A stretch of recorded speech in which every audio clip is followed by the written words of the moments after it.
time. I think it's terrible timekeeping as it is. Yeah, I was going to say timekeeping is an interesting challenge.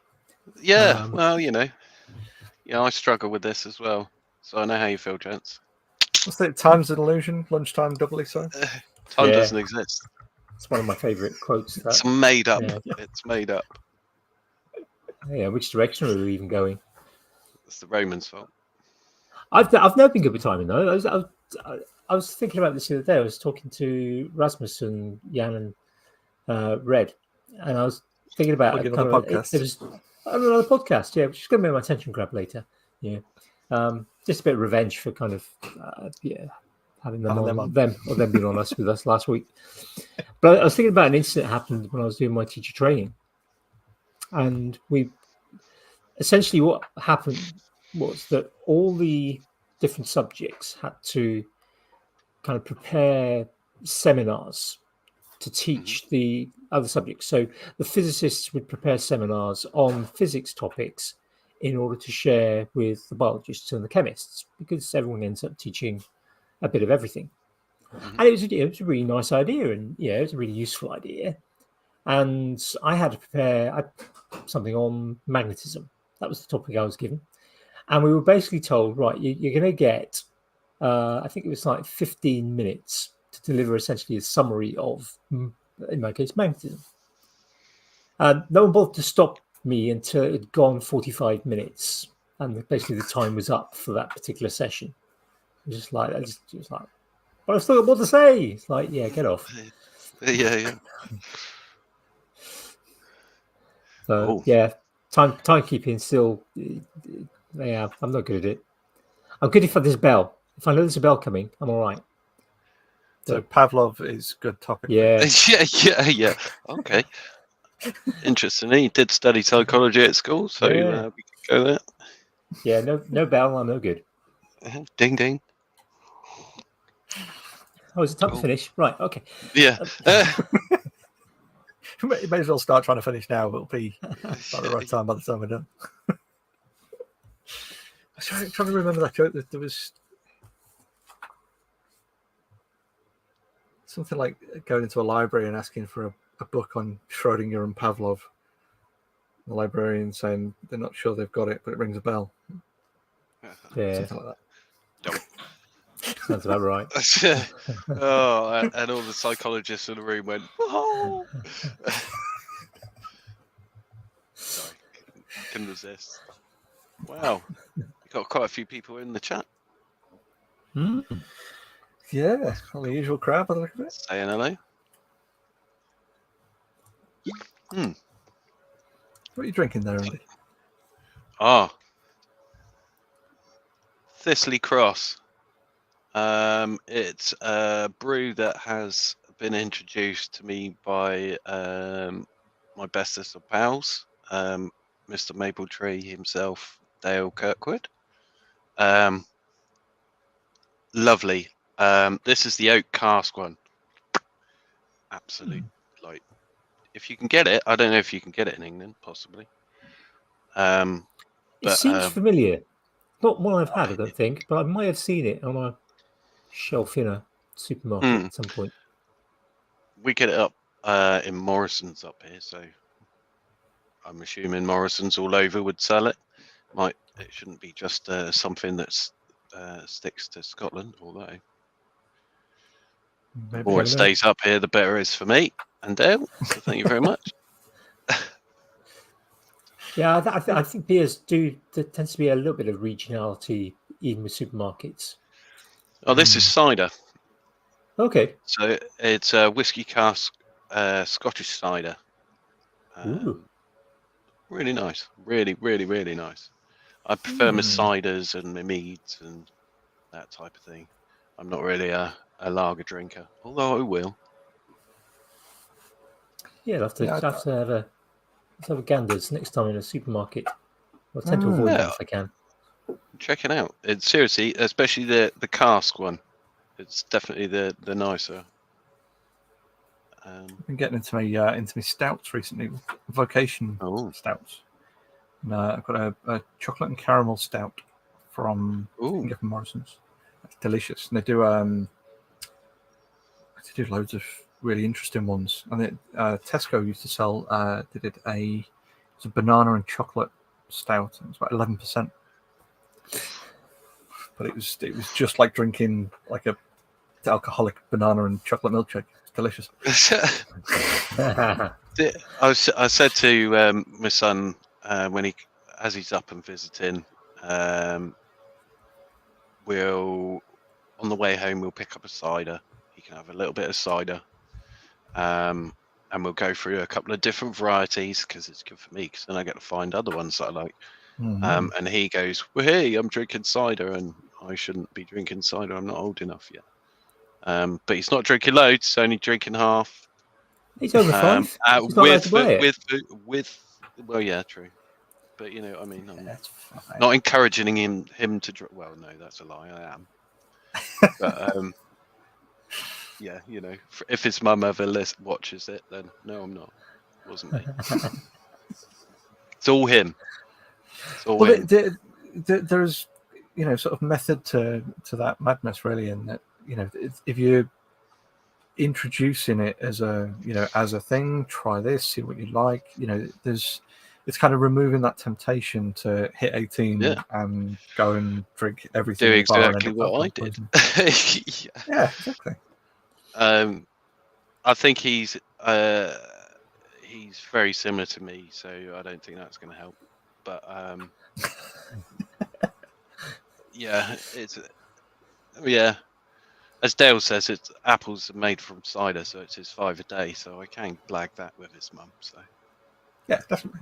As long as it's not like 1 pint is one. Yeah, no, only 5 pints is 5 a day. Yeah, only half. It's got units on the side. That's you just add the units up to get you 5 a day. Yeah. 5 units a side, you'd be fine. Yeah. Hold on a minute. 6.7. Okay, so you can't have like the top neck of it. You can only have just below the thistle. That makes it the 5%. No, it doesn't work like that.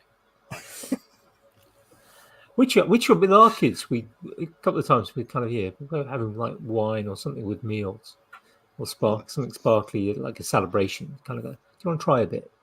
Well, that's and more often than not, they kind of try a bit and go, yeah. Yeah. Well, no, to be fair, he's just necked one of these bottles. So,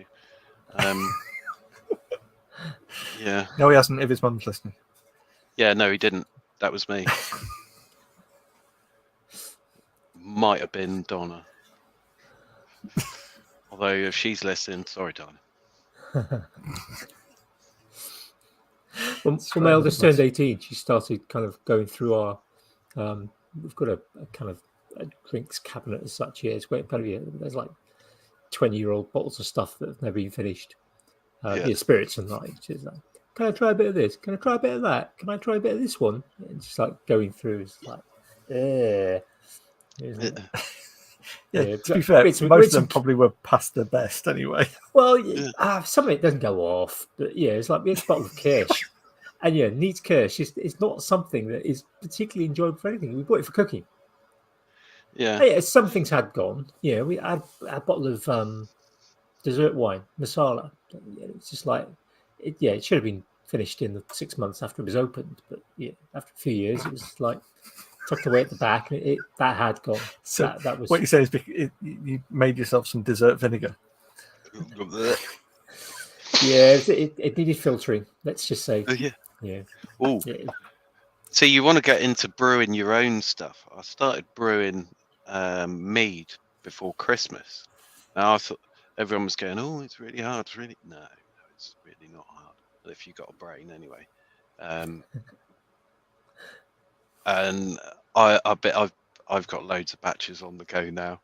I've got some really nice one, acacia honey, which is beautiful anyway. Nice, not quite Manuka, but almost. Although I will get some Manuka honey eventually to make a batch of Manuka mead, because that'll just be that'll cure everything. Because obviously, does the honey have to be unpasteurized? Because I know a lot of honey you buy is pasteurized to kind of keep it, even though honey doesn't go off. It's runny. You basically runny honey. So even That's like supermarket.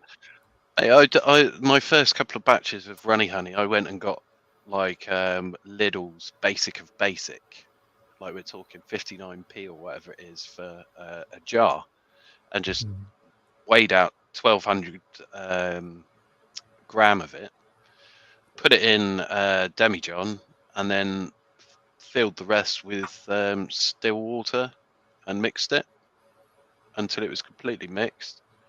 Add your yeast, put your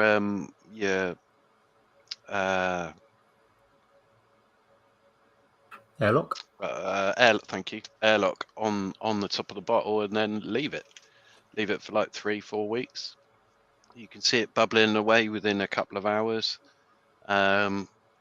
Make sure you mark when you do it and the weights and all this kind of stuff on it, and then 4 weeks later, drain it out. Don't drain the bottom sort of centimeter or so of the bottom, because it's where the yeast is. Like obviously that's bad for you. If you want to, you can add tablets that kill the yeast, which I've started doing, which is good for bottling. And that basically Camden tablets. Yes, yeah, it basically stops the fermentation process, and then you can bottle it fine, and it will last forever. But if you leave it for a little bit longer, it continues to ferment a little bit, and then you can second stage take some more out, so on and so on, until you get like some of them that you can get a really crystal clear, like almost wine kind of clear. But it's cool, and it doesn't cost that much. I mean, literally a couple of quid and you could be on the way. And it's definitely worth it because meat's lovely. It is. It really is. I did a bit if of it's brewing. done properly. Yeah, I did a bit of brewing many years ago. My parents had done a bit of home winemaking when I was a kid. Yeah. But then I had one of those kits. Yeah, you kind of get a kit in a can. Mm. And I also did a couple of sort of wines something, and they were nice. And it was then kind of quite a cheap way of doing it.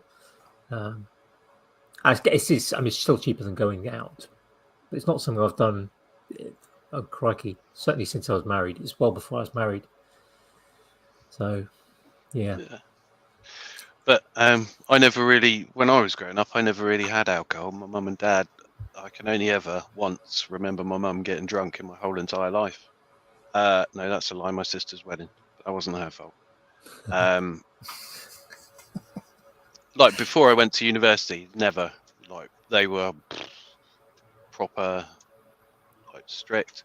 I used to work at one of the local conference centres in Bournemouth, the BIC, and we used to see drunk people all the time. So alcohol to me I wasn't that fussed with it until I went to university, and it was kind of like, well, everyone else is. But it wasn't. I've never been a massive drinker, to be honest with you. I don't drink that often. Maybe have a bottle now, but that's only because it's summer and it's warm. Well, warm for Scotland. But that's I know my limit, if you know what I mean. I've been there, done that. University kind of. I worked out my limits to things there, so I'm cool. You drunk it out of yourself. Yeah. And I saw enough drunkenness being. I spent the whole of my years at uni being either uni barman or working at local bars. So I'll do it. Yeah, it kind of kills it. Yeah, you see the worst of it from that side, don't you? Yeah, especially in Cardiff, we saw quite a lot of violence because. Only because Wembley Stadium was closed at the time and the football was going on there, and there was loads of. Yes. You probably remember lots of trouble there. Yeah. Where I worked, we had the front window of the. Oh, it was crazy. It was like a full-on riot in the pub. Furniture flying everywhere. The front glass of the windows smashing. The police come rocking in, and there's people with knives and all sorts of stuff. Oh, it was fun and games. Cardiff's cool. Was that the early 90s? No. Oh, how old do you think I am? Well, that's right. Mid 90s then. Late 90s? Goodness me. Thank you very much. Early 2000s. I apologise. Yeah, I No, was just that's trying all to think right. because I know I look old, but and that's just because yeah, life is just. yeah, because I grew up in South Wales, so Cardiff was kind of a place that I used to go to now and again, and I was trying to remember when Cardiff had been kind of taken over from kind of Wembley. It was But I about should have known it was late. I should have known it was late 90s because my mother-in-law was involved in the construction side of the redevelopment at Wembley. Mm. So that was one of the big It was jobs she had before doing the Olympics. oh, cool. Good times.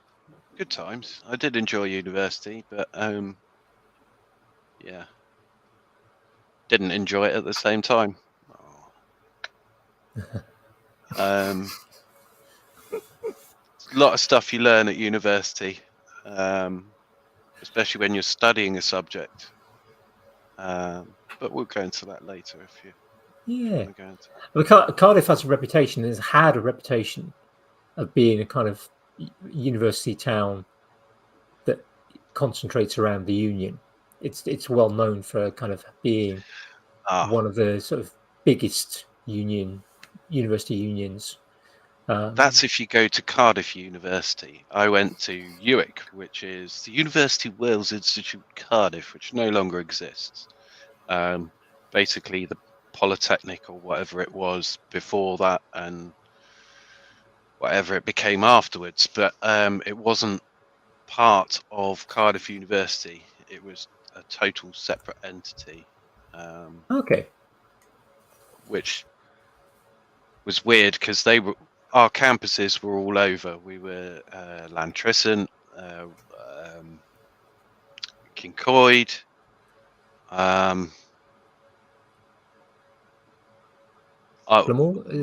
Pontypridd? no, that was Cardiff University. I can't remember where the other one was, but ours was right in the centre of town, by the prison, ironically, where most of the people that went probably should have been locked up. Yeah, it's an interesting place. There's a interesting diversity of people in Cardiff. Yeah.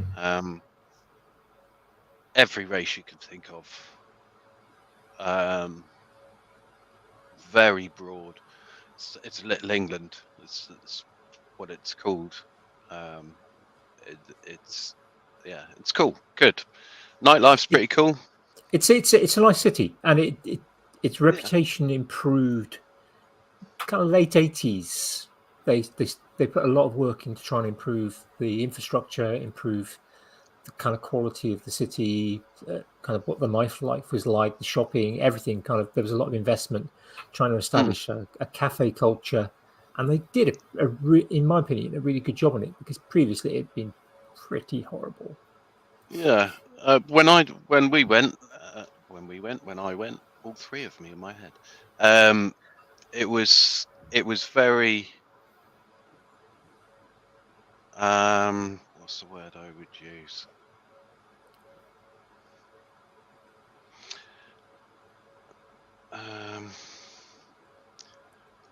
Everything was based for students. If you lived in Cardiff and you weren't a student, you were kind of like, really? Yeah. There's a family that lives next door. Why are you living in Studentville? Because I mean, you can guarantee that if one house isn't having a party, there's like 5 or 6 that are having a party like 2 feet away. And Cardiff's, the houses are pretty close together, so it always amazed certainly me. But I did enjoy it. I stayed an extra year there. I mean, after I finished university, which was fun. Visited a few places in Wales that were all right, but didn't really sort of head out too much. and then came back to England. Lived in Stroud for a while. It was nice. That's a weird place if you ever go to Stroud. Driven through there Yeah. once, but other than that, never Yeah, don't didn't stop. stop. Yeah, I've done the same with Cardiff as well. I've driven through Cardiff and Swansea, but not stopped. It's got its own.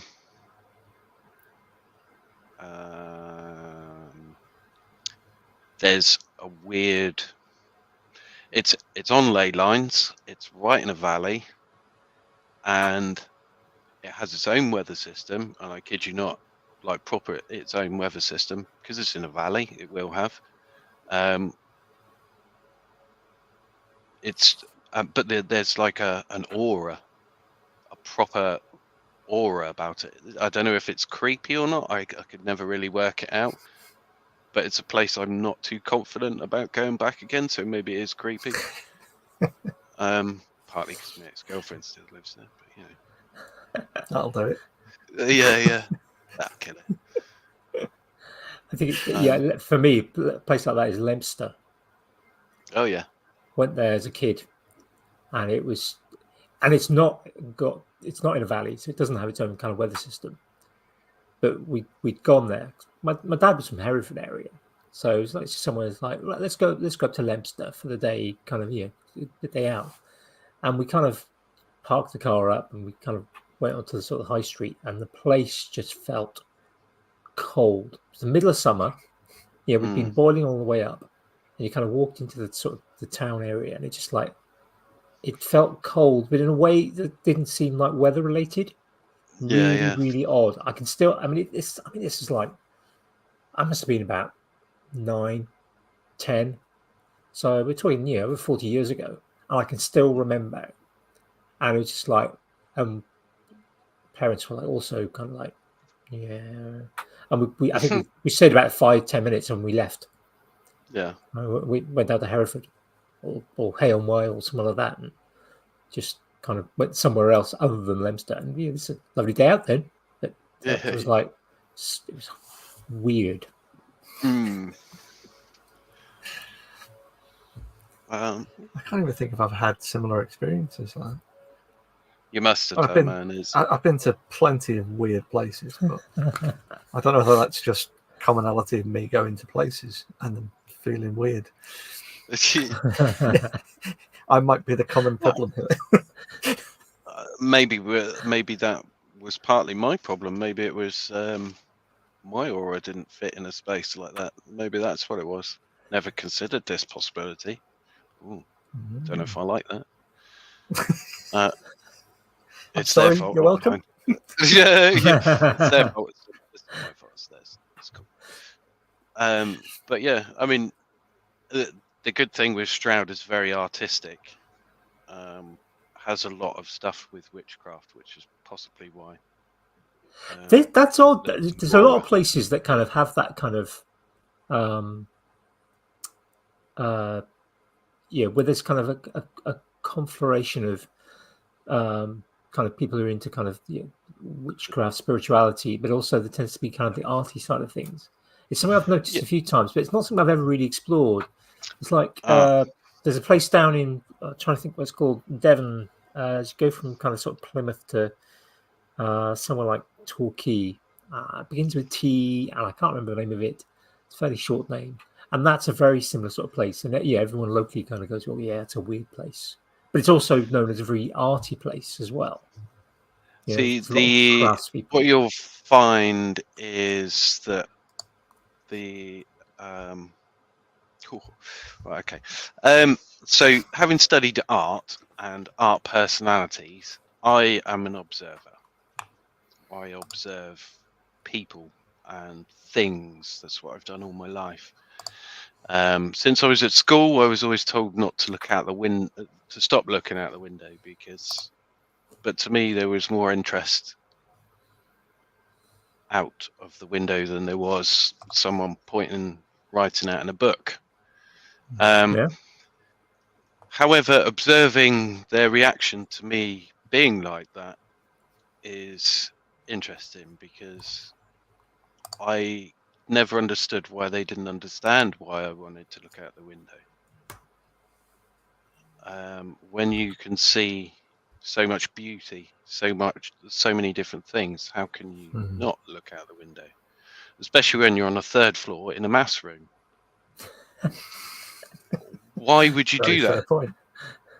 Why would it, seriously though? Why would you actually do that? There's no common sense in that whatsoever, and certainly not putting someone who's clearly got issues in that sense right next to a window,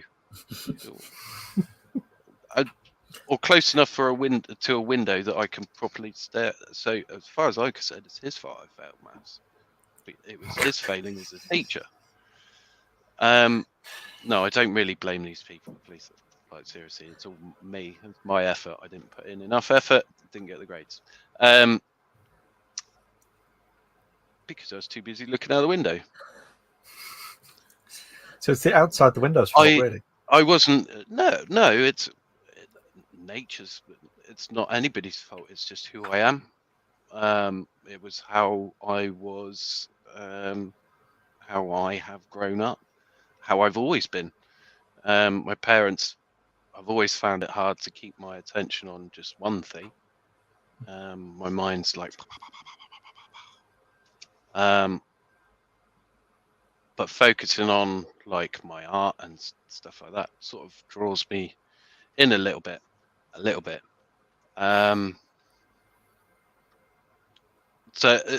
But anyway, going back to trying to explain what I'm saying about it takes a certain type of person to be that way inclined.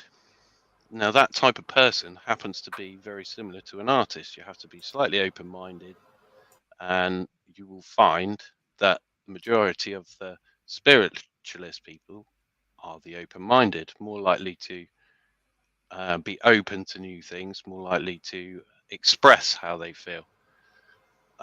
In terms of how they dress, in terms of decoration in the home, things like that. Being obviously pagan. Would that be the right phrase? Pagan? Yes, I guess. Yes. There's quite a lot of links artistically towards pagan. Pagan faith using art, nature, so on and so on. So there are a lot of similarities. So I can totally understand why a lot of art communities spring up around that. And what you'll find is you'll have the ultra spiritualist types, because everyone likes a label. And then you would have the more sort of bohemian, is that a thing now, I guess, like hipster coffee shop. Arty I type. do like I do like stuff and Man things, buns and man. smashed avocado. Yeah, and brew and hold on a minute, I'm describing myself here, but I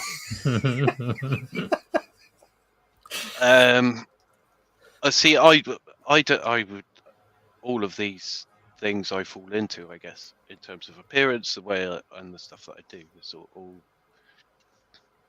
my thing. So I guess, yeah, that's me really in a nutshell. Not that I'm a spiritualist, but certainly interested in nature and a lot of the things that go along with pagan religion, although I am actually a Christian. So slight conflict of interest, I guess, on some things, but you'd have been on a stake at some point in the past. Well, yeah, but either or would have been either. Both have been subjected to cruelty, and even now, I would say both are being subjected to religious prejudice. But anyway, let's not go there. Yeah, we'll stay clear of that. We'll avoid that. It's safe. You talked about observation, and I think that's a good point to segue into kind of sure.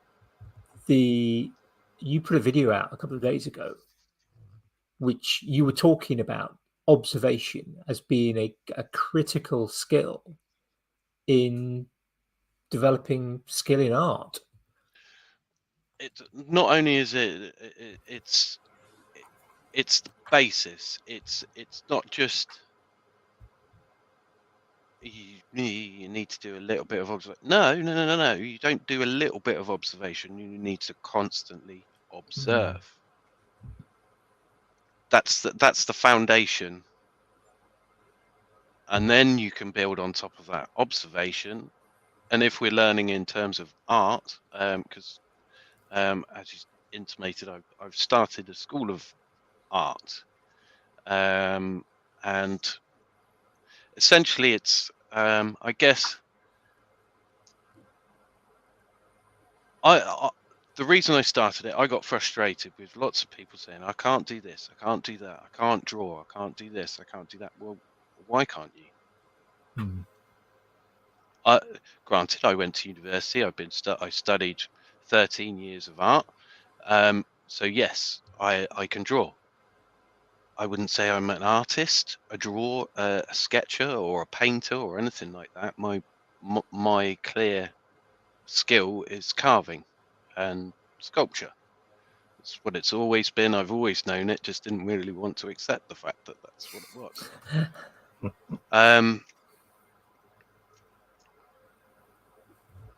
But the core, the central core of any artist, which is a fart term, it's completely pointless. It's non-existent. It's irrelevant. It has to be your observation. Everything must build from that. If no artist in the world could ever say no, I didn't observe, because that's a lie. Absolute lie. You walk around every single day and you're observing, you're looking. If you're not looking, firstly, if you're driving, need a word. You got married, so how do you know what your partner looks like? Can you tell me what color skin they have, how dark their skin is, how light their skin is do they have hair? Of course you observe. You must observe. The thing is, you've observed, but have you paid attention to the observation that you've made? Now, if you have, reproduce it. How can you reproduce that? This is where the lessons are going to come in, you see. We'll take, I'm working on a lesson plan. I don't want to particularly give away too much, because people think that they can sort of skip the stages, but that's not the point.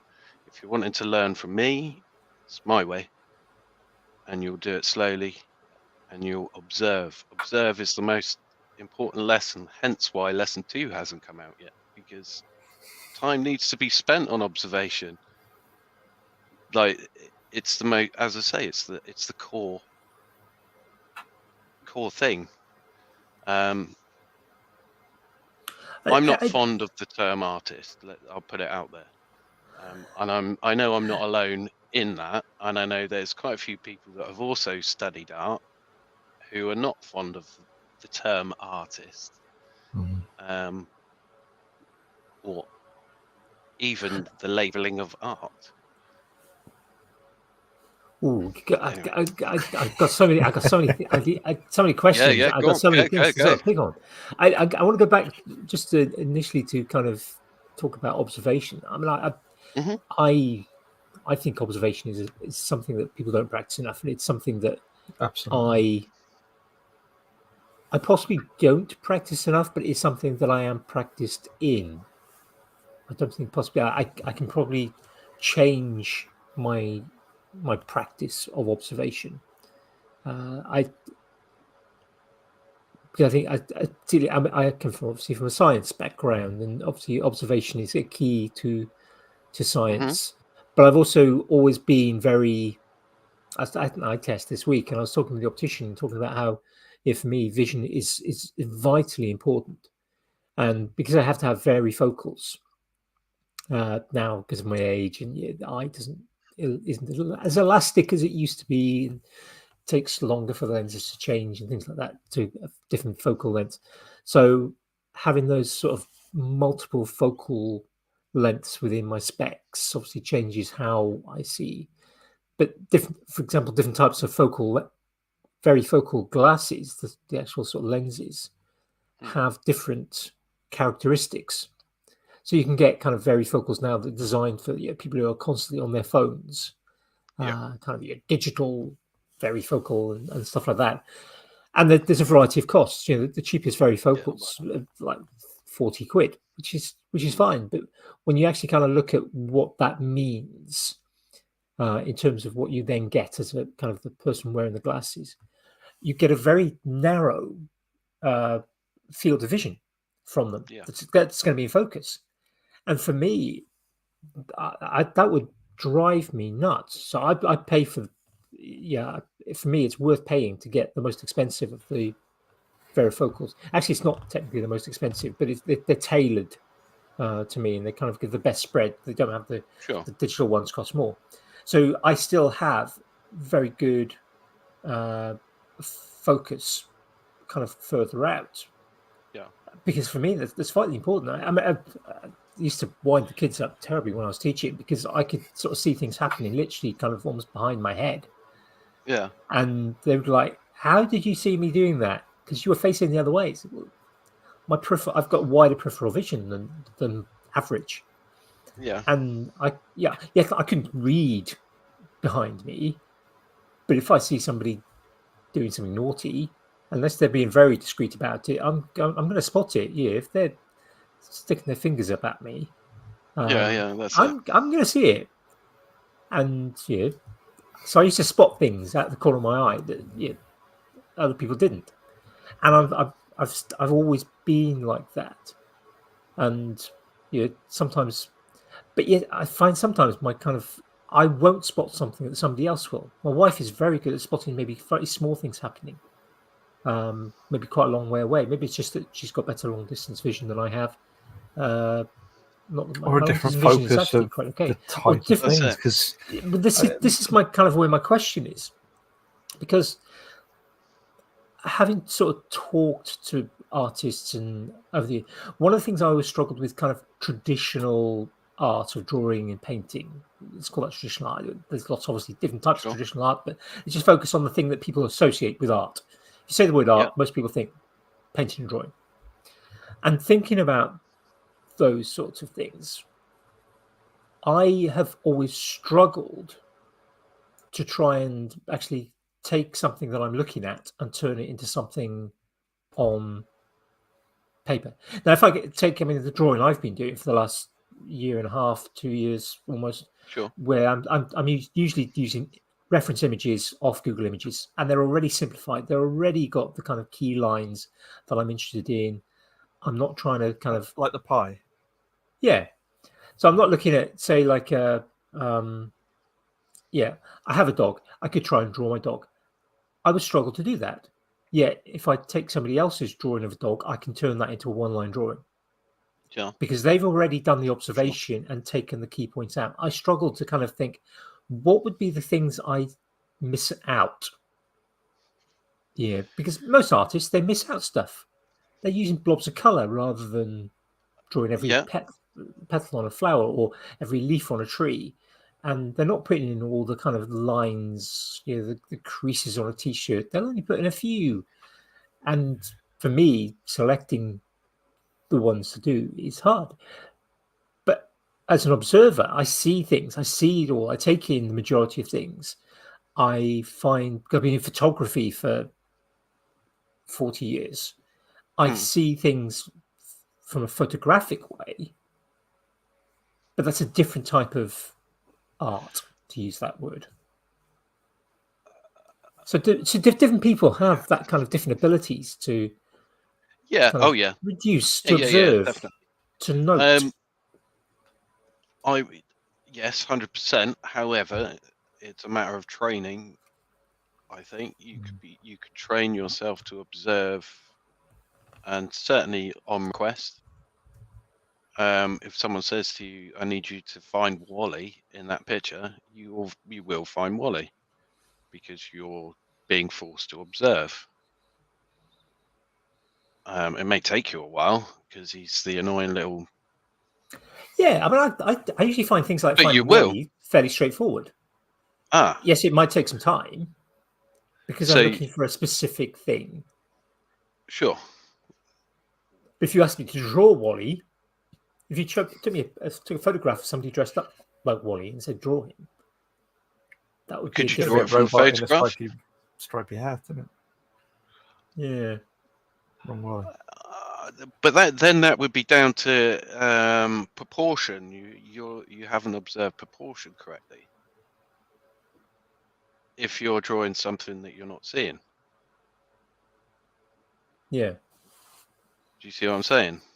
Or you haven't taken into account that certain detail.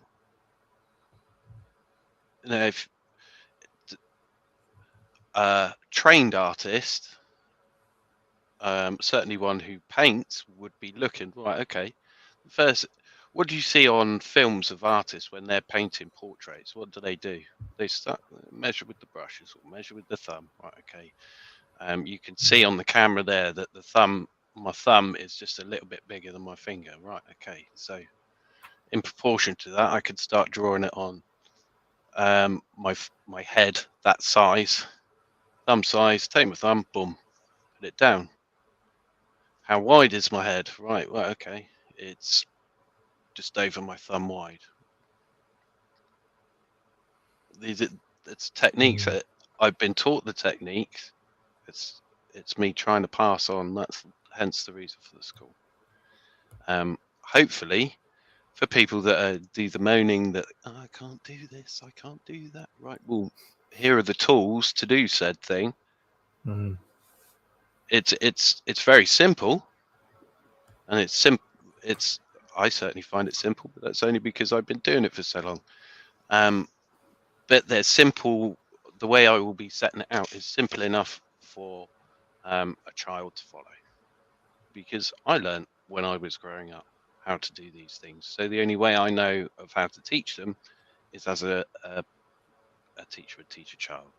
How I was taught when I was at school, the basic lessons, I can either dull them down, depending on level of ability, or understanding, certainly, or perhaps that's my way of explaining. Maybe I need to explain it better if someone's not understanding. But that would be, what comes as part of learning to how to do the teaching. So is this going to thing. be like a physical in-person school that people can attend, or is this going to be something that is that still up in the air? So all of it's all up in the air. I spoke to Andy years ago about I really wanted to be an art teacher. I worked in a school. I've worked in schools for a long time as a caretaker. Got quite close with the art department in the last place that I worked, and they were hoping that I'd go in and teach a couple of carving lessons, which was great. Ended up not being employed by them, so unfortunately didn't get to do that. I have the qualification, I have the degree. However, my grades aren't good enough to become a teacher, as in a school. I don't think I'd enjoy being a teacher in a school, in reality, because I'd have to listen to the head of art telling me what I need to be teaching, which quite frankly I'd find insulting. So this way I can do it my way, and although I can take advice, and certainly will be taking advice from people I know to be trained artists, and no offense to those that aren't, but potentially more towards the trained artists having had the official training. So guys, this is what we learned at school. Is this right, what I'm passing on, kind of thing? Or this is what we learned at university, such and such.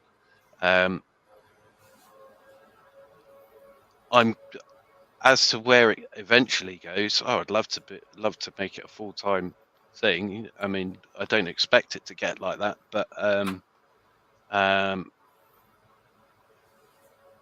guess maybe if people want actual one-to-one tutoring, I guess that could be an option in the future. I hadn't really because that was thought what about sort of that. sprung to mind is that you've then got that opportunity to, because you're obviously you're wanting to teach the way you learn.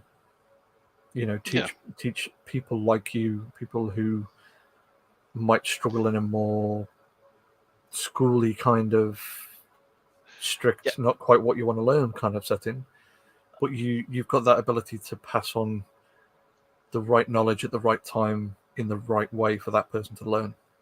Sure. I mean, if someone's at school and they're a visual learner, which very few of the population are, in relevance to everybody else, then certainly I'll be able to help them with that. I'm a visual learner. You only have to show me once and I'll be quite capable of doing what you've just shown me.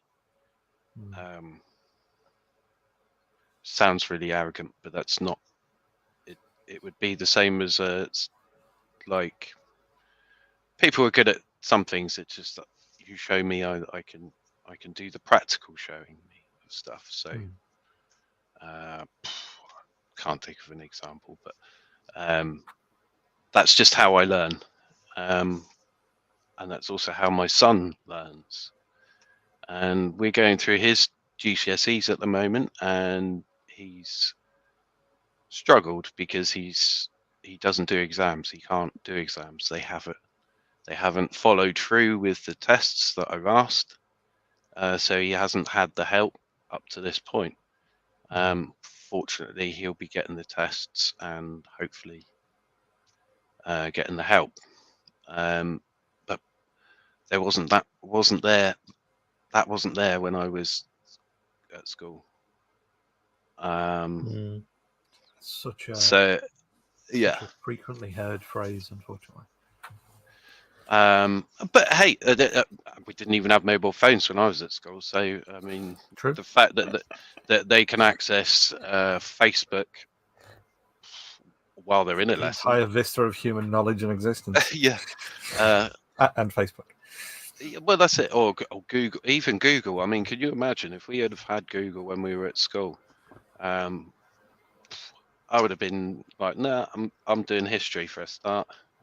I wouldn't have done geography because what was that all about? I like clouds. I like clouds. That's what it was, and I like stones. And I thought, well, they teach you about sedimentary rocks and cloud formations, so why not? It was good for the observational thing, though. I did quite well in geography, to be fair. But yeah, it's going back to the art school. It's and when I say art school, yes, it's the term art. It's just so everyone knows that's what it is, because that's the recognised term. And why did I go for the Urban Viking? My best mate dubbed me the Urban Viking, so I figured the Urban Viking School of Art. I mean, Jack Black's got his School of Rock. Why can't I have my own School of Art? Absolutely. And for those of you that are going to pick about being Viking, Viking's not a thing. No, it's a raider. Yes, I know that. But again, you get the point. So anyway, yes. They were also traders. They were also explorers. They were merchants. Yeah, but then they become Norse. Viking was a job. Viking was raiding. Period. Going a Viking, yeah. The only thing I raid is our fridge. And to be fair, we're lucky we got electrics at the moment. So yeah. But yeah, I mean, where do I want it to go? That's a really good question. I thought as I say, I've been thinking about doing it for a while, and I just thought, you know what? I just had a meeting with one of my sponsors, and I mentioned about doing a podcast. They're talking about teaching carving and things like that, and I was like, oh well, I'm not too sure. I can teach the carving, yes, absolutely, but I'm far more artistically experienced, and you need to get this point first before you get to the next point. Before you pick up a piece of paper, before you pick up a chisel, before you pick up a bowl blank, whatever your bag is, it's a good idea to at least grasp the basics of art if that's what you're going for.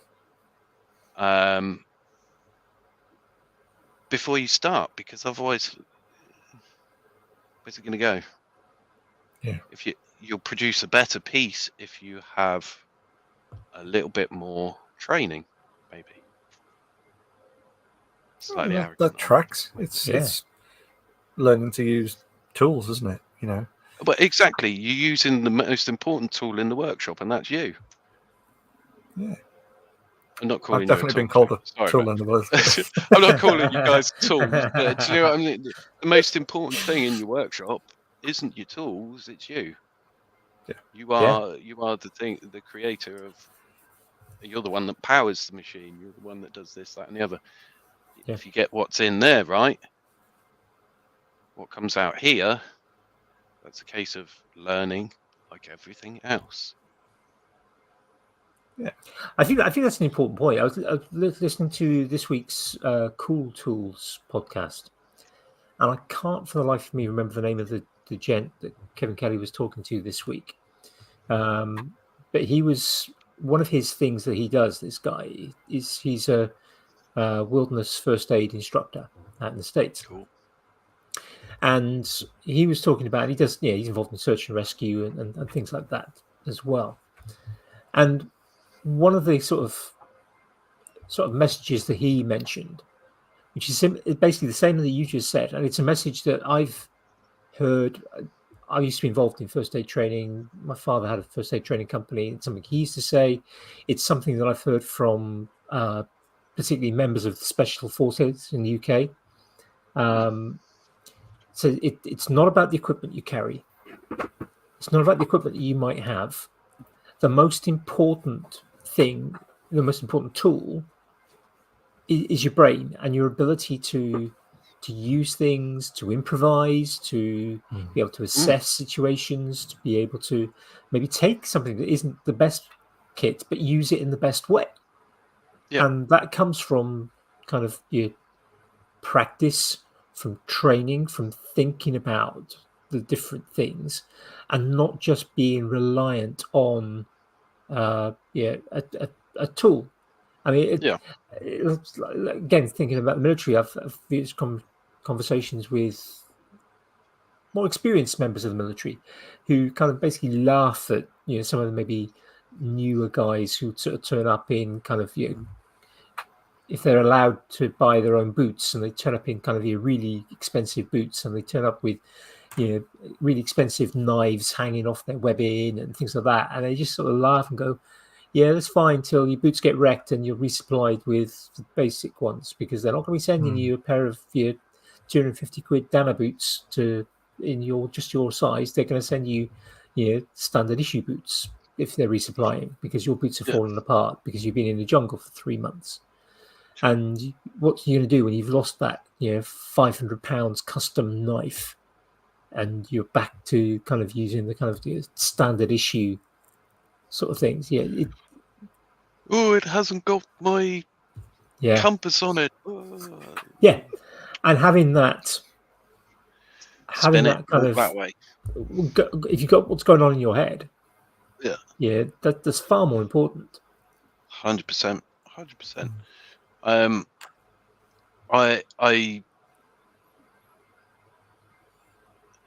There's very few people in this world that can automatically pick up a pencil and reproduce what they see. That's a rare gift. Especially from someone without training.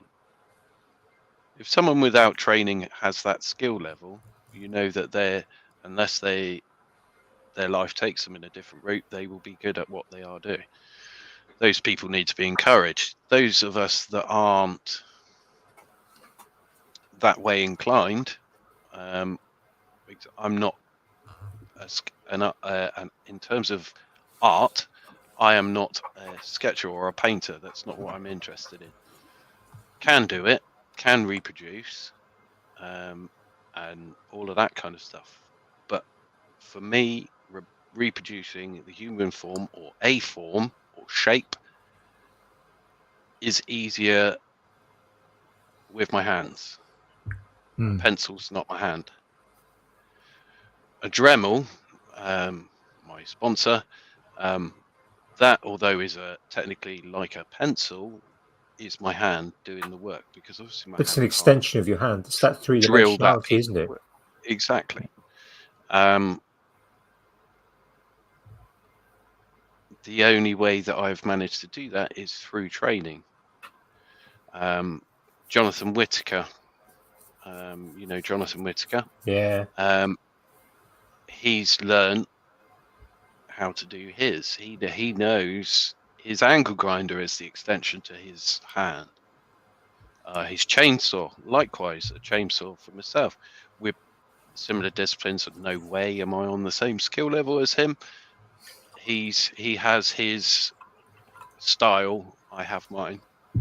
And he does his extremely well. He has learnt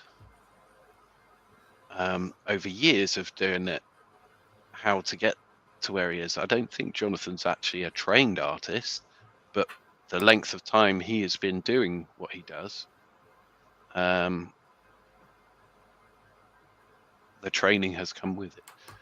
I can't remember what he did in a previous life, but my sort of question on that front was the balance between training and instruction versus practice and refinement.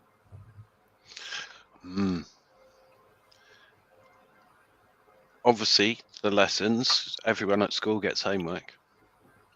That's what I'm saying. The lessons are there to give you the basis. To take the lessons home and to make the lessons applicable to you learning. And if you follow the lessons, you will find that your drawing will get better, or sculpture, whichever that the lesson happens to cover at that particular point in time.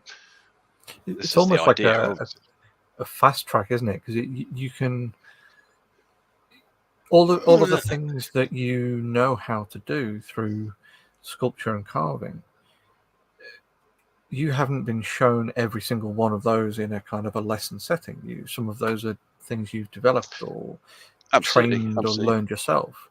So adding, someone who wants to learn to draw can practice techniques and trial and error and spend years and years and years, but you can fast track them in a way by saying, well, here's a shortcut here, here's a way of observing proportion or perspective, or here's how to use this tool in a particular way. Or you're never taught how to sculpt. You're taught how to use certain materials. You're never taught how to sculpt. That's where the individual, the artist, takes over. That's where the individual, let's go with that, the individual takes over. Like, you've been taught the skills to how to use this particular material, i.e. they've shown you how to make a pot. Cool. Great. You now know how to make a pot. Well, at that particular point, I would argue you choose to be an artist or a craftsperson. A craftsperson will go, right, okay, I want to make multiples of these, but I want to make them different slightly. The art would then be the decoration of. potentially, if art is the thing. See, this is if I'm honest, my last 6 weeks of university, I actually spoke to my parents about quitting my degree course because of this particular. There was issues I had with art. Firstly, the amount of crap that people come out with and explanations and my art means there's no, seriously, no. There is a definite Stop. perception that you could attempt to be a craftsperson, mess a piece up, and then just come up with a bullshit reason for why it's now an art piece. Yeah, then you're an artist. I'm not being funny. Yeah. I spent 2 years doing it at university. 100%. I spent 2 years doing it at university because to me it was like, are you kidding me? My art teacher in my first, like, you go in the first year and they go, right, these are the disciplines you can choose. Right, so out of these 5 guys, who would you choose? Okay, and I will describe the 5 lecturers. The painting lecturer, sorry, she was a lady. She was about 60.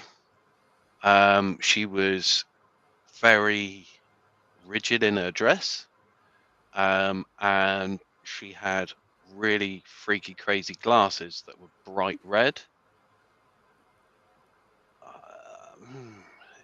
I wasn't really keen. The sculpture guy, he was kind of cool. He had like a check shirt and a baseball cap, and he must have been about 55, 60, and he was like, yeah. And then you have the photography lady. She was lovely. She was like quite a pretty lady, and she did the whole, look at my art. I take pictures.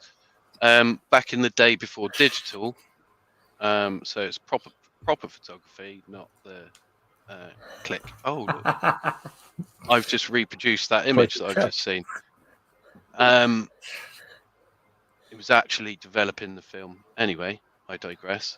I know there was 6. There was printmaking, but wow, super boring. Although my best mate did choose them in the end, and he's very good printmaker.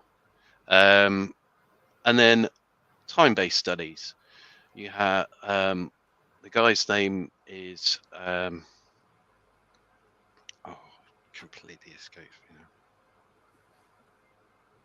He's a little Irish fella, anyway. He's 5'0". He was wearing platform boots, and he was wearing a kilt that was underneath his kilt. He was wearing cycling shorts and a skin-tight black shirt with a flat top. Marched in, and Andre Stitt, Stitt. Google him, seriously. He explained time-based studies. Now, time-based studies is essentially you can do whatever you like. If you can justify it as art, you could do it. That could be making films, and at the time, YouTube wasn't a thing. We were actually doing Wednesday shows live on the internet back in 2000. Thank you. That, for those of you in the know, that's actually quite a feat. But it was proper TV cams. We're moving around with TV cams and all this. But anyway, he was explaining that why we should choose time-based studies, and he brought up this X-ray. So, okay, it's an X-ray of a toy car. Okay, what's that? Is that his intestines? No, that's his rectum. Right. Next slide. A pair of scissors, and a toy car.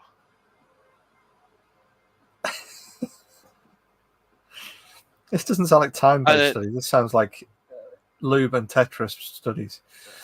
Well, I'll be honest. He was a very special man. Clearly had issues with being quite so short. And Irish as well. Don't know why, but he had no reason for that. But it seemed like a big chip on his shoulder, and it's like, oh mate, get over it. But it was at sets. Basically, what I'm saying is he put this like, well, you can pretty much get away with anything. My mind's going, oh, yes, I can get away with anything in this.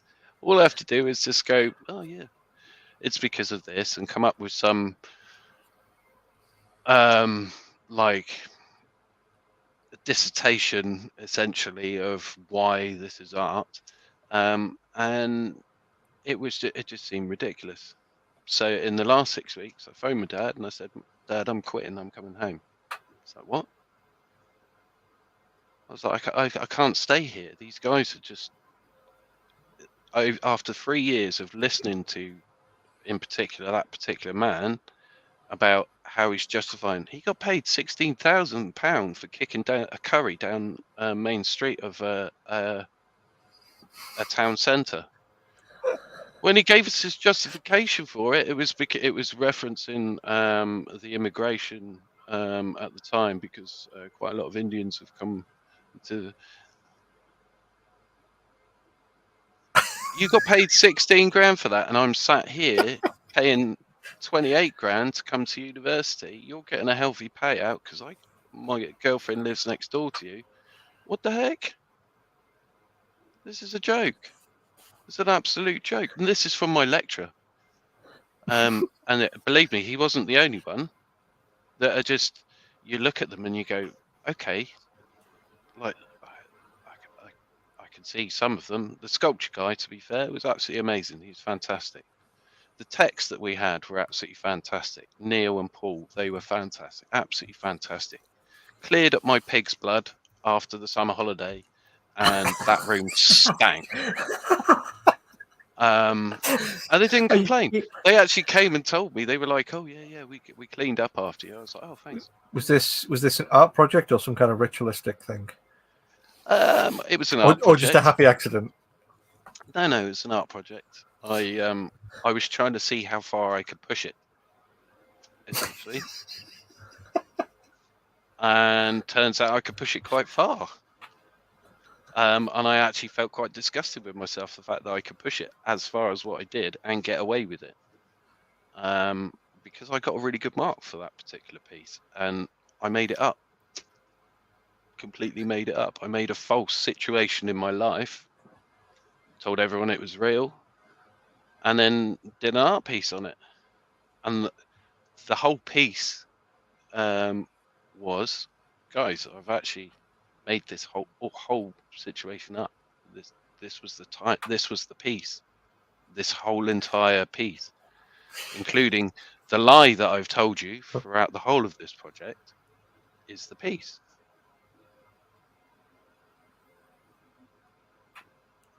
What? Whoa. It's grades in bullshittery. Isn't that what everyone else is doing? This is a comment on you guys. It didn't go down too well with some of my peers, but the ones that actually got it, they got it. And I basically wrote this thing in pig's blood all over a white wall. Had a pig's heart and all that kind of stuff. It's quite Graphic. emotional and graphic, extremely graphic. There was blood flying everywhere. You should have seen my lecturer's face though. He thought it was absolutely. Well, I don't think he quite knew what to expect. He thought I was on drugs or something. Well, actually, that was the case, but I think he thought I was on more than what I was on at the time. But it was, yeah. I just figured I could get away with anything, and I'm just saying to my dad this: look, I really don't like this. This isn't me. Everything about this is wrong. This isn't me. I don't want to be a part of this. And when you see it in a school setting, you start seeing it in a wider setting in the whole industry, and you kind of go, oh, okay. If you've got the money to do it, the money's always there for you to do it. Mm-hmm. If you haven't got the money to do it or the name to do it, forget it. Yeah. That's not right. It should be access for everyone, which is why I'm not fond of the term art. because it can be There's a certain an level of artist elitism. then takes control of that. There's a level of elitism involved in that, which again, Well, there's that enough goes of back that. to that comment you made earlier, which is something I really kind of can relate to, of people saying, I can't draw. Yeah, that's rubbish. Oh, I can't think, because I had that. I've talked about this before. I had to give up art. I used to like pen and ink. I think that's possibly because my dad used to do quite a bit of pen and ink stuff, and I was never really very good with color, with sketching when I did sort of art in school, but I did like doing pen and ink. And it was something that I was okay at, and I enjoyed my art, and my art teacher liked my work, and I wanted to carry art on, but I dropped it because of options. When I was in school, you could only take 8 subjects, Yeah, and that was, that's for fair. me, it was always going to be there was maths, 2 English, and 3 sciences. That was always going to be the thing for me. Yeah, everyone had to do the maths and 2 English, and you had to do a science, at least one. But for me, science was my thing, so it was going to be the 3. So that left me with 2 options, and I didn't get great advice on those. And I kind of thought that that was me. Art wasn't the thing for me anymore. It wasn't. And I had a friend in school who is now a professional artist and produces hyper-realistic animal art, and sells it for £100 and teaches, and it's he's literally drawn in every hair on a orangutan or a cheetah or whatever, and it's just amazing work. Now, he was brilliant when I was in school, and far exceeding anything that I was doing. But I enjoyed my drawing, and it was something I wanted to carry on. I can remember going with a friend of mine to go and see the art teacher and saying, "Is there any way we can keep doing art as kind of an option and keeping these other subjects?" He was like, "Well, the answer was no." And I then kind of basically spent the next 35 years kind of saying, I'm not an artist. I can't draw. I would draw sketches on board for explaining how a car is moving, or somebody's falling out of a plane and the forces that are acting on them in a physics lesson. And my drawings would be rough and quick, and I'd say, "Excuse my drawing, because I'm not very good at drawing." And I would constantly say that. Every year, every class, and sometimes repeatedly for different classes, I'd be kind of almost reinforcing that, both to myself but also to the students, that grown-ups don't necessarily do art and can't draw. And then a few years ago, taking up a challenge to do Inktober from Rob Thomas, Prickly Sauce, and kind of going, well, actually, I can kind of draw. I can copy stuff, because that's for me, that's been a great way of kind of learning to do it. And I've kept on doing that now for nearly 2 years, drawing something every day. Now, a lot of my time sometimes I copy, particularly in the early days, like with the one-line drawings, I would copy somebody else's one-line drawing. But I haven't done that I can't remember the last time I copied somebody else's one-line drawing, but I will look at other people's drawings. I use other people's drawings, kind of just sort of clip art. And I'll kind of go, okay, well, that gives me the proportions. That gives me, and I can look at them, I can sketch it out in pencil first and kind of go, no, I haven't got that right. So rub that bit out and kind of shift things over, or shift the eyes up or down, or whatever. But that's observation. And I'm getting better at that through practice. But now, for example, when I was first doing the one-line art on my own drawing, or the drawings that I was copying, so not copying somebody else's one-line art. Once I got to that, it was taking me sometimes an hour, 2 hours to come up with where the line was going to go. But generally now, it's my most time is spent actually deciding what I'm going to draw. Picking a topic, picking a reference image, and actually then producing the pencil sketch that I start with to get things laid out in the right place on the paper, and then working out where my one line goes. It's so much quicker nowadays.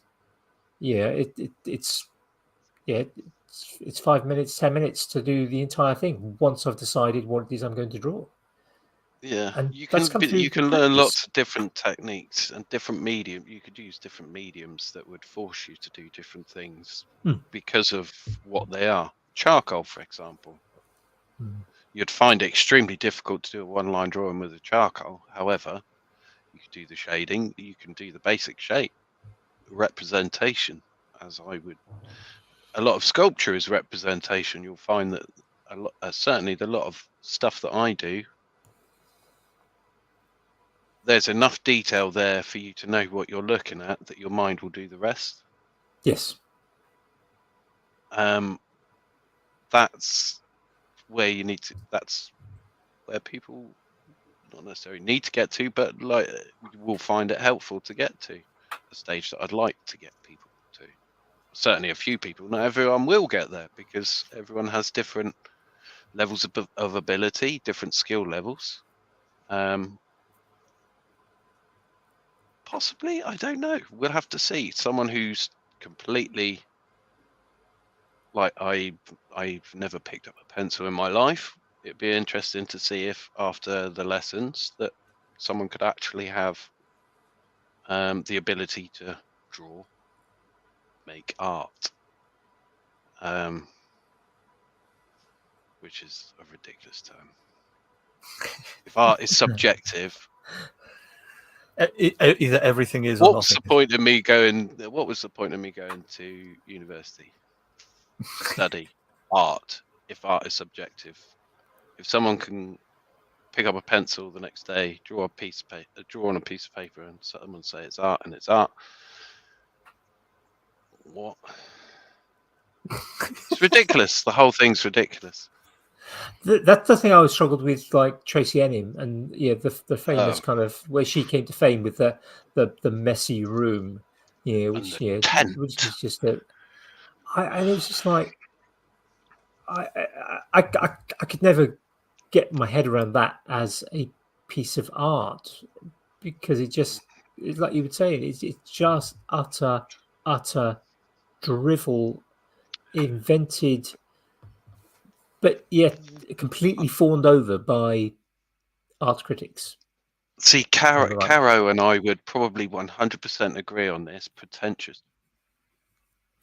And I won't say the last word. Begins with W, ends in K, and has two letters in between.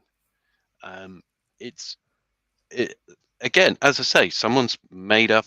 Oh yeah, well, I wonder if I could sell this. She's laughing on the other side of her face. You know how much her tent with all the people that she slept with is worth? Oh, come on now. I mean, granted, she was the first one to come up with that, but I'm not going to start knocking out pieces of art with my hit list on there, am I? I mean, and she had quite a few. Do you know what I'm saying? I mean, the tent was full. Do you really want to tell people that you've? Yeah. Do you know what I mean? To be fair, when you go to like the main art school, you're in the elite. You'll be selected for the best because you've got the name of the school that you went to. My best mate from school, Gary Card, a fantastic artist, did Prince's last album cover before he passed away. Cool. Absolutely fantastic. He's does set designing and all sorts of stuff. Sought after by American people and stuff. Yeah,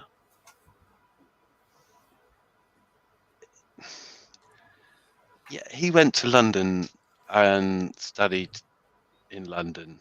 He was given the opportunity to study with the best. He got the best opportunities because he was the best at what he did. Hence where he is now. He would agree with me, I think I'm some of sure. the opportunity comes from, I think one of the things about universities sometimes is Connection. going to certain universities has a certain cachet about it that other people will then kind of go, oh, you went to a grammar Cambridge, school, particularly. Yeah, they're so known for. Yeah, one of the things I always used to sort of say to students, so if you have the possibility, if you have the possible chance of getting the grades that will get you into Oxford or Cambridge, you should seriously consider applying. Because some people will go, It should open more doors. Because you go there. Yes, you will get a top quality education. Learn the secret handshakes in the top couple of universities in the world. But yes, the opening of doors that happens when you can go, oh yes, I studied engineering, science, art, philosophy, whatever at Oxford, Cambridge. It's just huge. Yeah. A colleague of mine, they were at an engineering management company who only interviewed and only took on Cambridge engineering graduates for an engineering manager role. See, how is that fair? For management consultants, sorry, not for engineering managers. And that was purely just because they'd realised that was the specific type of patterned person that they wanted. So that was it. That was your foot in the door there. It's short-sighted sometimes as well. It's extremely short-sighted. In most industries, but certainly in the art industry, to be a super famous artist, first, there's one or two things got to happen. You've got to die in a horrendous way, and you'll be like the most freaky artist and have, like, I don't know, crushed cars with your body inside. Oh, that was an episode on NCIS, I think, but that kind of thing. Do you know what I'm saying? Like, to be super famous, but like it's that ridiculous. Like, crush yourself inside a body of a car or something, or you win the Turner Prize. To win the Turner Prize, you have to be part of the select few, which very few people get to be a part of, and it's very hard. And social media helps these days, I guess. But then that's a good point there, though. Social media famous. Well, I think this is the thing, because the only sort of not modern art, but the only current recent artists, sort of famous artists that the name is in my head, is Anish Kapoor. And that's just because he's an arse and because he's social media's put him in my head. Yeah. Yeah. So you've got to be an arse, which I am an arse, but like, I'm not as much of an. I don't feel like I'm as much of an arse as some of these people that, to me, seem extremely. Extremely arrogant in thinking the way they think. So no, I this is my art. I am an artist. I'm one of the best artists this century. No. There's plenty that have come before you that you are being so blinkered that you can't see. People are only following you because you're either controversial or you're doing something that may be slightly different, but somebody else has actually done that before, because there's nothing new under the sun. Like, it's been done before. Simple as that. I think there's that arrogance is something I've heard of and seen in kind of school settings. I was talking to somebody about 5 or 6 weeks ago. I think I may have mentioned this in a previous episode. She had gone to she studied art at A level, and in the first year did awful. She had a teacher that basically insisted that she only kind of do what might be regarded as fine art. The tradition, the master, the old masters. You had to kind of try and produce those classic type of art. Yeah, same as mine. She just wasn't comfortable with that. Didn't suit her at all, and she ended up with a failing grade at the end of the year. But that teacher retired or changed schools, and somebody else came in and took over and basically sort of then gave her the freedom to follow her art in the manner that she wanted to do. And got a passing grade, went off to university and studied art. Which wouldn't have happened if that other teacher had been there and said, "No, you've got to do it this way." Weirdly, that's exactly what happened to me. My A-level art teachers, I went to a different school for my A-levels than what I did for my GCSEs. So, and I came from a rough school and went to a slightly posh school, and all the kids feared me because I came from the rough school. And I didn't speak to anyone for about 6 to 8 weeks, I reckon. I'd sit on the same bench every day. I didn't care. It made no difference to me. But they were totally didn't understand me or where I had come from. My art teacher, he really didn't like me because I'd come from the rough school, and like every problem that was in the class, it was my fault because I'd come from the rough school, and it wouldn't have been the other kids because they're all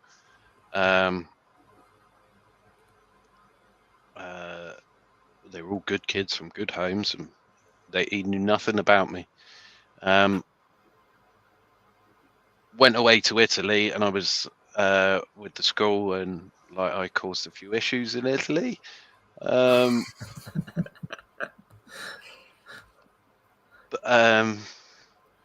Alcohol related, funnily enough. The thing is, you don't take teenagers and tell them they can't drink when they know full well what the law says. Quite frankly. Sorry, are you the police? No, right, okay. Thanks very much. He didn't mind so much when we went to Belgium the next year, because I was older then, and my birthday when we were there. But that's beside the point. But he really didn't like me. He didn't like me the whole 2 years. We had a new student teacher come in. Helen, her name was. She was absolutely fantastic. And because we were sixth formers, it was like, yeah, we can go out and go to the pub. Once we were 18, we all went to the pub. She'd come with us at lunchtime because she was a student teacher, not an official teacher, so she was allowed. And then after school, we had like a party at the end of the year, and she invited us over, introduced us to her hubby, who was an SAS man, so had loads of cool stuff in his garage, which I can't tell you about or where they live. And it was brilliant, absolutely brilliant. She changed everything around for me. We were still taught the classical, which I really struggled with. However, now appreciate more, and certainly appreciate David, my art teacher, more for having pushed, because he was teaching the basics. And that's what he needed to do as an art teacher, is push the basics. Helen pushed the basics in terms of, we used to do the life classes with her. So she would come around, and every class was slightly different. It would be on a specific, right, I need you to do this specific style of drawing, whether that be futuristic or so on and so on. Which is fun because that gets you to experiment with shape, geometry, however, still trying to keep the same form and a representation of what you're seeing. You still have to observe. And she drilled us with the observe. David drilled us with the observe.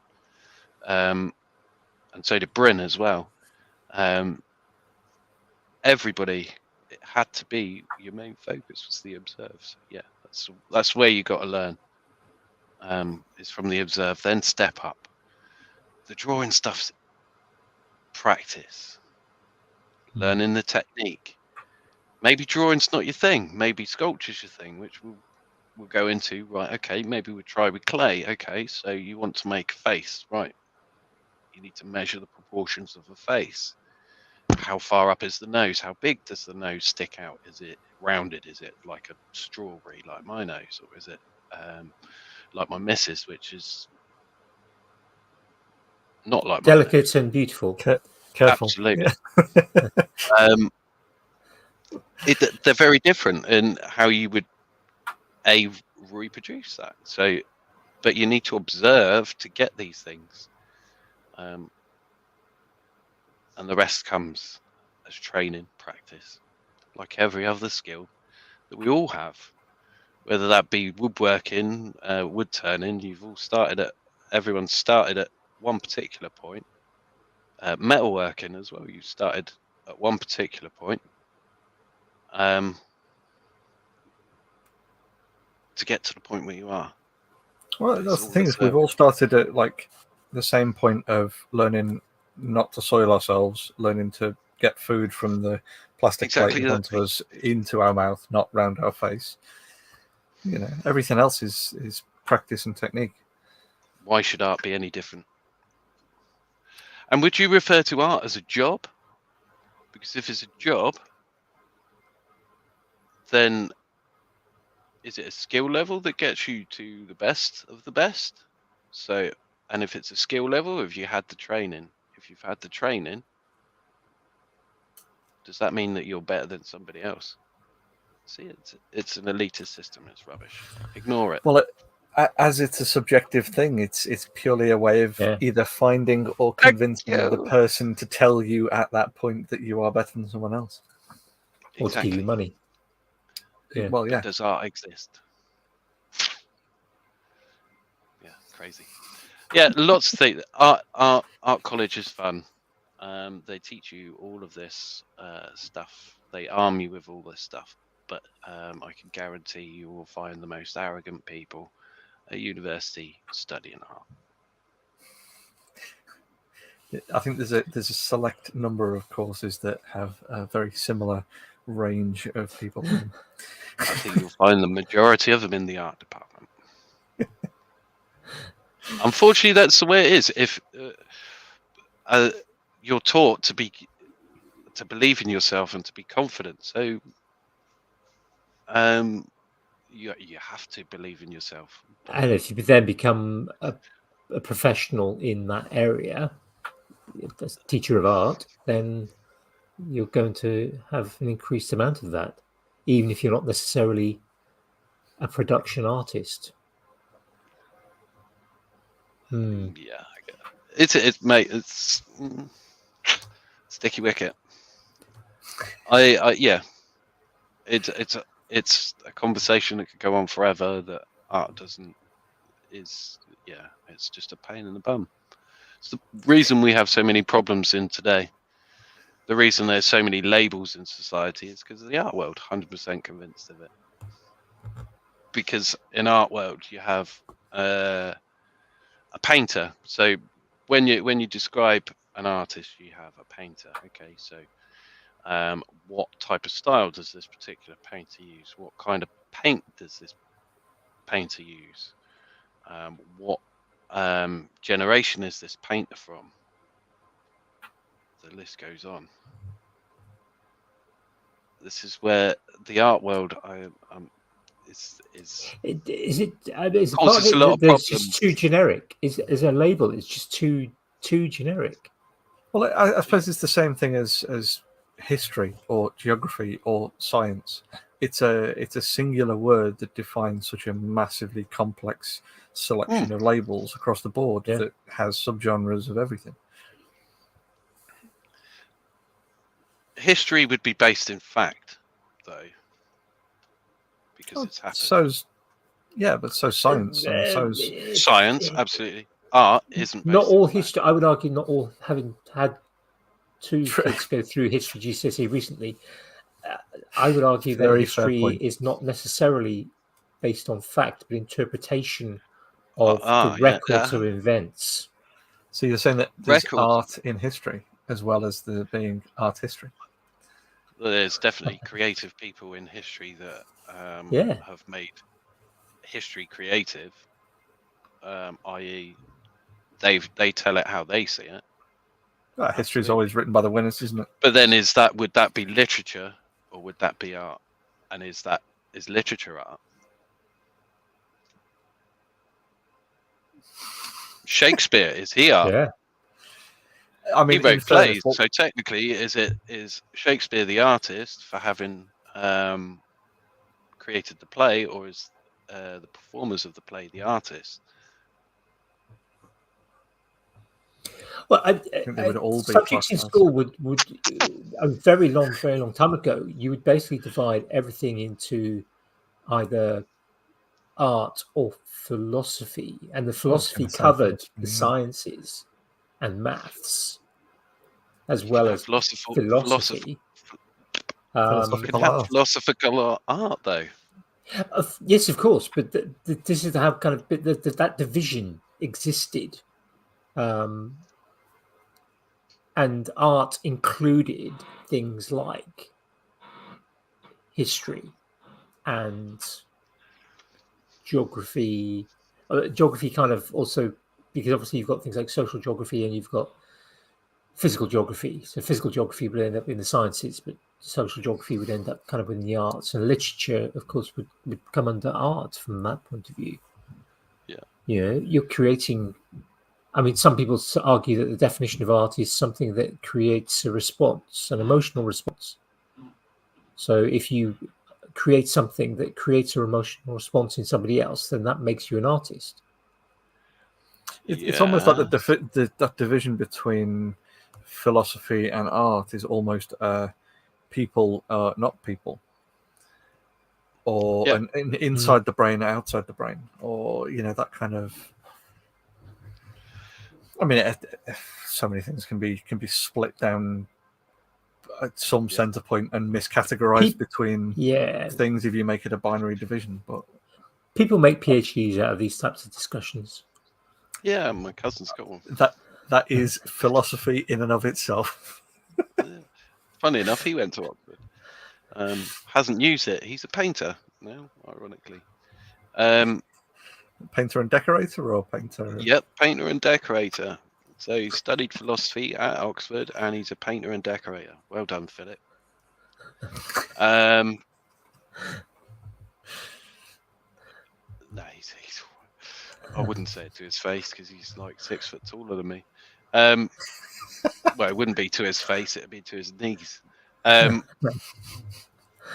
good for the students, then. He's that tall. Yeah. See, I would argue biology's artistic to a certain extent. Certainly, nature's artistic. Well, I think this is where you get to that STEM versus STEAM thing, didn't you?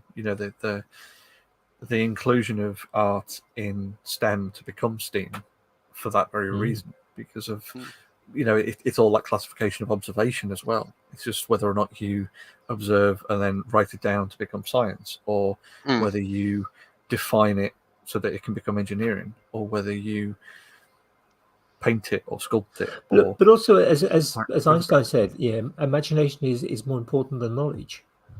If you can't think creatively, you won't find, or you won't necessarily find, new solutions. Whether that's looking at things happening on a microscopic scale, whether that's looking at things on a macroscopic scale.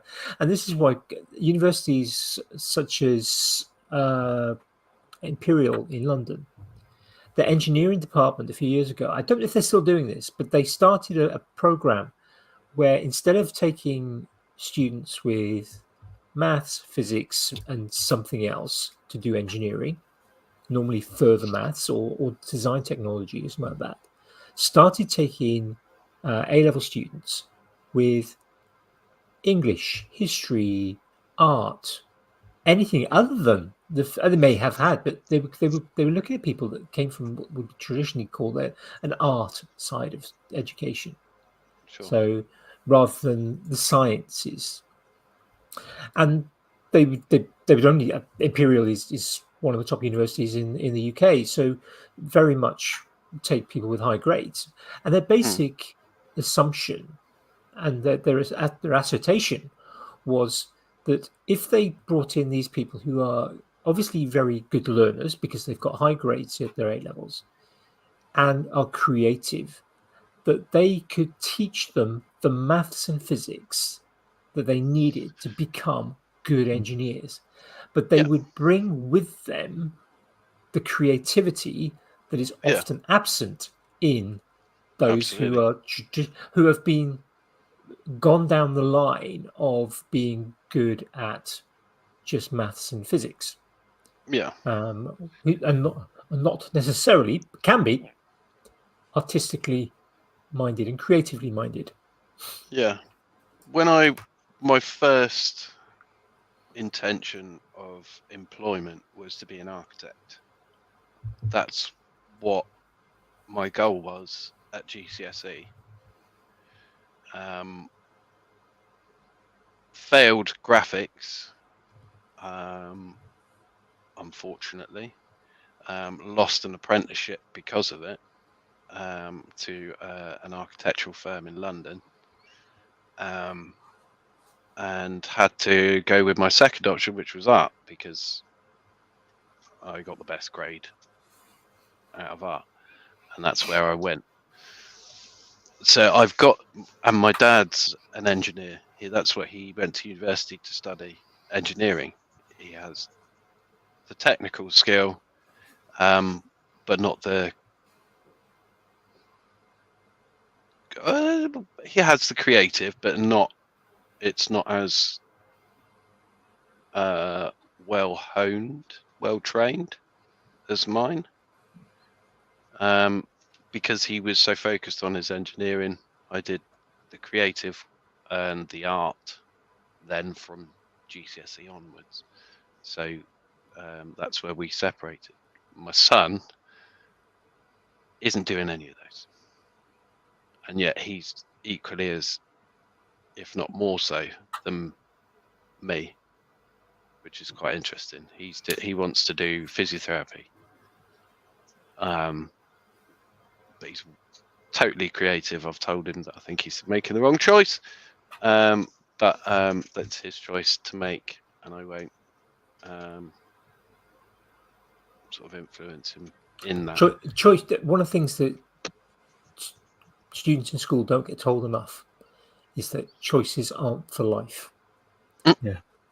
And you can change careers, and people will now change careers much more than they used to. Yeah, it's much. Definitely. Go back 30 years or more. Everyone was kind of it was a career for life.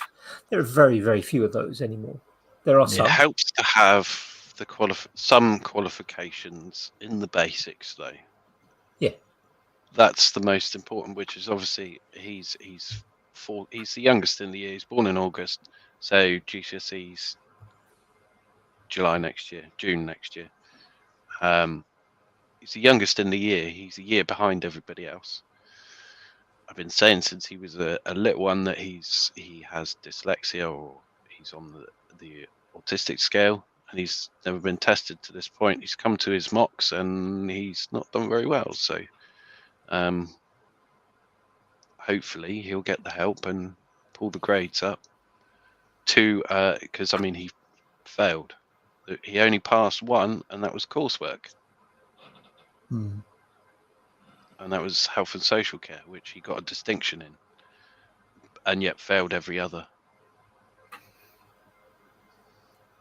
And now, from an educator's point of view, what would you would look at that report and go, okay, so all your homework's been done. You've done all your homework, and he's got really good grades for his homework. Yeah. Anyway, I digress. Yeah, I've already said went off on one then. Yeah, no, I completely. I was getting angry. I was getting angry. Let's talk about kind of attention grabbing. We're aware that you've got to get up for work in the morning. So attention grabbing. It can be anything. It can be multiple things. It can be what you're paying attention to in terms of projects done, projects you're about to do. It could be things you've watched, listened to. Really, absolutely anything has been sort of grabbing your attention lately. So, as we spoke earlier, my favourite artist is a war artist from World War II. His name's Wyndham Lewis. Check him out; he's amazing.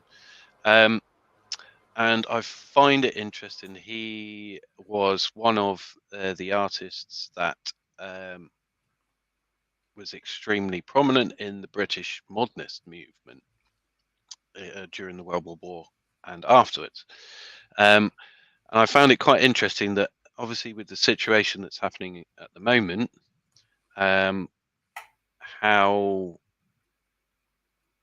socially this is changing us. So the war in Ukraine has dipped away from our focus in the news, and I found a channel which I find extremely interesting. The guy's name, well, he's a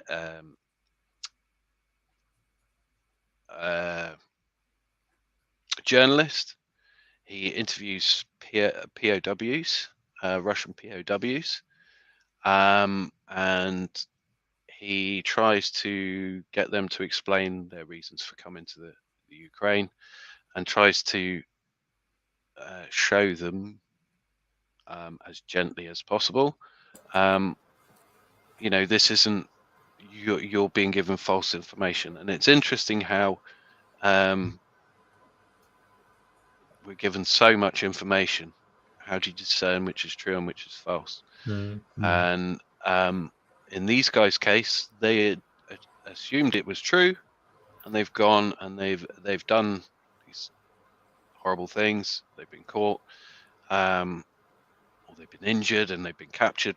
Whatever their situation, they've been taken into this POW camp, and these guys are given the opportunity to speak to their folks back at home for two reasons. One, humanitarian, so they can speak to their family. Two, to pass on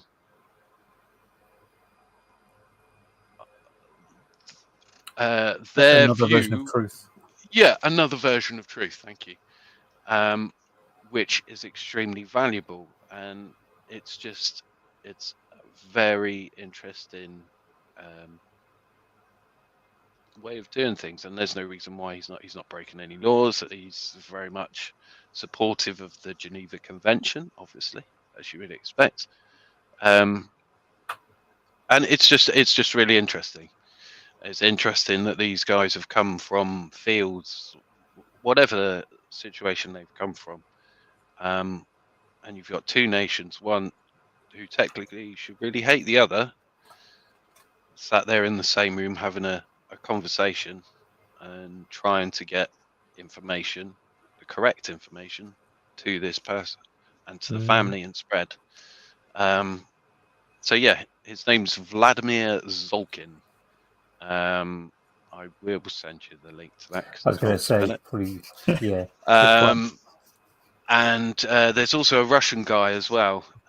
He's been on the news. He is a Russian living in Moscow, who goes out and interviews Russian people and gets their views on what's going on. And it's an observational exercise for me. It's an observation in A, humanity, B, human interaction, and B, human reaction,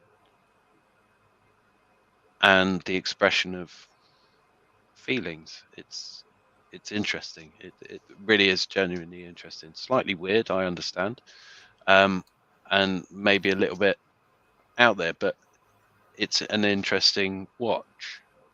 Heartbreaking, yeah, but I think it's important. Yeah. It's important to remember that there's people dying. Yeah. So yeah, sorry to end on a bum note. But yeah, that's what I've been, and it's not all bad because these guys are being exchanged. So I guess that's not a bum note. They are being returned home. I think that's the thing, is that the crux of what you're saying there is that positivity out of the awful situation. That's it. Well, that's one of their main goals, is trying to turn this around and spread the correct information where the information isn't there being given there. It's extremely important that we are given the correct information, and that ties in with learning. You need to be given the correct information to produce what you need to produce. So yeah.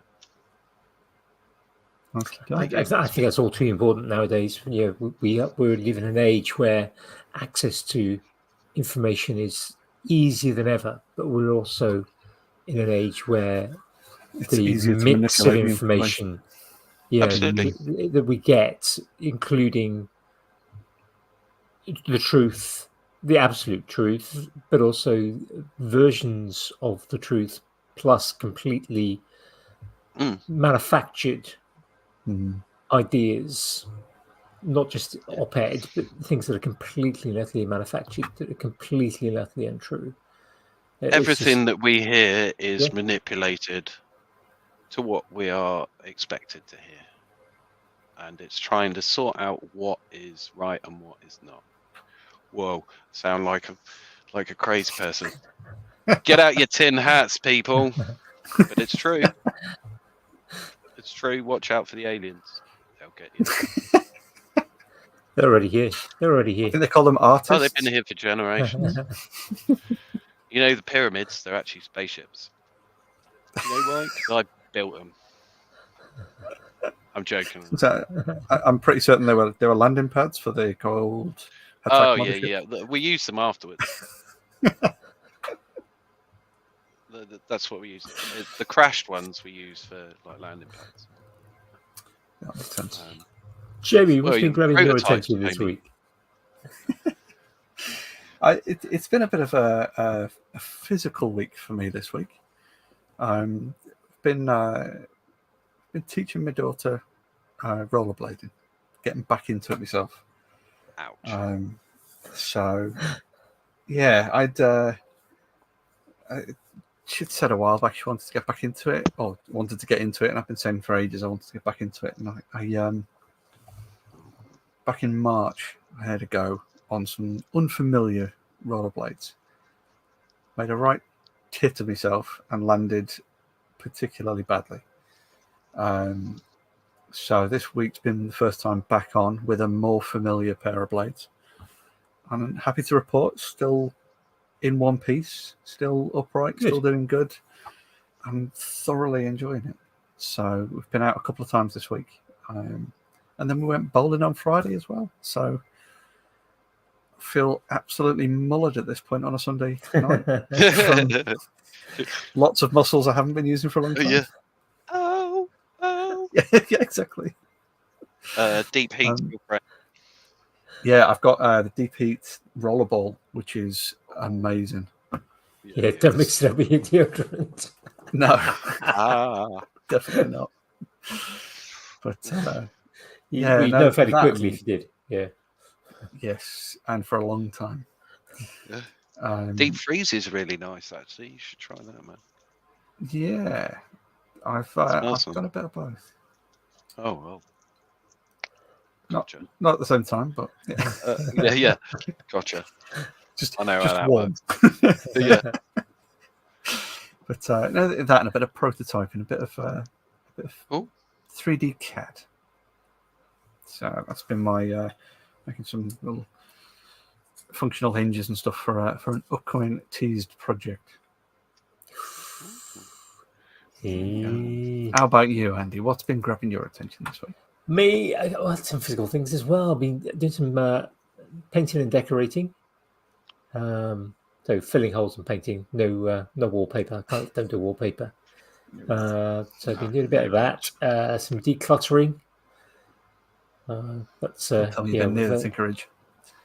No, I haven't got that far yet. No, it's. I think we're only on the second room. It's the Tinkerage might get to at some point, but that can happen in the autumn. No, it's kind of in the house type stuff. So we've got stuff to go to the charity shops, and obviously some stuff's been thrown away and things like that. And cry and yeah, I've tried to avoid that, but there may have been a few kind of close to arguments. And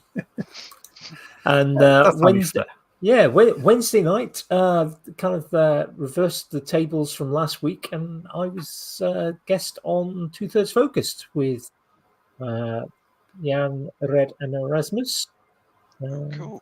That's dropped today, I think, isn't it? It did drop today. And I shall be eagerly listening to that tomorrow. Cool. Yes, that dropped. Yeah, that dropped this morning. So yeah, a lot of talking. It was themed about science. Basically, it's my history of science, or my science, the history of Really? me in science. Yeah, it's kind of like I never would have guessed. yeah. So a couple of new things in there. Yeah, not just stuff that's been in the past, but a couple of new little stories. So Nice. yeah, that was You fun. told him about how you met Isaac Newton. Wicked. Phony. Actually, I didn't do the That wasn't modern even stuff. me. It was more about kind of Aristotle Yeah.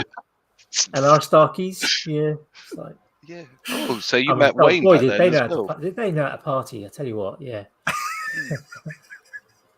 Wayne the Woodturner was around back then as well. He was terrible. Messing with the Egyptians like crazy he was. Well, British Army, what can we say? Yeah. Yeah, well, that's it. Yeah. So yeah, that's been my week. Had eye tests as well, as I mentioned earlier. So new specs coming in a couple of weeks' time. Nice. So yeah, that'd be good. Be able to see properly at all distances again. Cool. You can join in the observational class then. Well, exactly. Yeah, it's hopefully perfect timing. So, yeah, I might be on lesson 2 by then. Yeah, sorry. Well, we'll look forward to it. And this is what I was going to say is given that we've not actually done a proper introduction as yet, would you like to introduce yourself, Andy, and tell us where people can find you and you and your school?